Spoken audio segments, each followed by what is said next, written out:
নিপা আক্তার নামে এক বোন প্রশ্ন করেছেন, আসসালামু আলাইকুম, আমি বিবাহিত মেয়ে। আমি প্রায় সময় স্বপ্নে দেখে থাকি কারোর সাথে সহবাস হচ্ছে, কিন্তু মানুষ নাকি অন্য কিছু সেটা বুঝতে পারি না। এটা দেখার কারণ কি হতে পারে, দয়া করে জানাবেন। খুব গুরুত্বপূর্ণ একটি বিষয় বোন।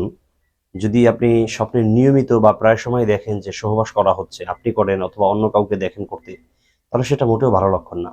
সাথে সাথে আপনি দেখেছেন যে এটা কি মানুষ নাকি অন্য কিছু, তাহলে অবশ্যই বুঝে নিতে হবে আপনার উপরে জিন ভূত প্রেত দেওজালিষ্টর নজর পড়েছে, অথবা কোনো মানুষ কর্তৃক আপনি ব্ল্যাক ম্যাজিক, কালো জাদু, বান্টনা, কুফরি কালামের শিকার হয়েছে।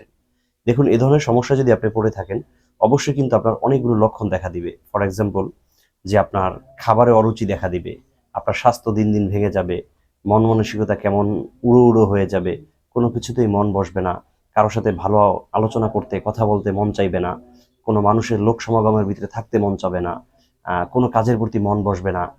তারপরে আপনার অর্থনৈতিক অনুন্নতি দেখা দিবে, সংসারের ভিতরে অশান্তি দেখা দিবে। এ ধরনের অনেক সমস্যা হবে। বিশেষ করে রাত্রে ঘুম হবে না, দিনের বেলায় যখন ঘুমাবেন প্রচন্ড শরীর দুর্বল লাগবে, ঘুমালে আর উঠতে মনে চাবে না, নামাজ ইবাদতের প্রতি আস্তে আস্তে অনীহা ভাব সৃষ্টি হবে, কেমন যেন আগ্রহ কমে যাবে। এই ধরনের অনেক সমস্যা তৈরি হবে।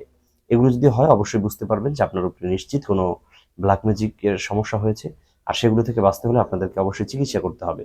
কোরআন এবং সুন্নাহ মোতাবেক সরাসরি যদি রুকিয়া করতে চান, আমার সাথে যোগাযোগ করতে পারেন। ইনশাআল্লাহ বিজনিল্লাহ আপনাদেরকে কোরআন এবং সুন্নাহ মোতাবেক সঠিকভাবে আপনাদেরকে রুকিয়া করে দিব।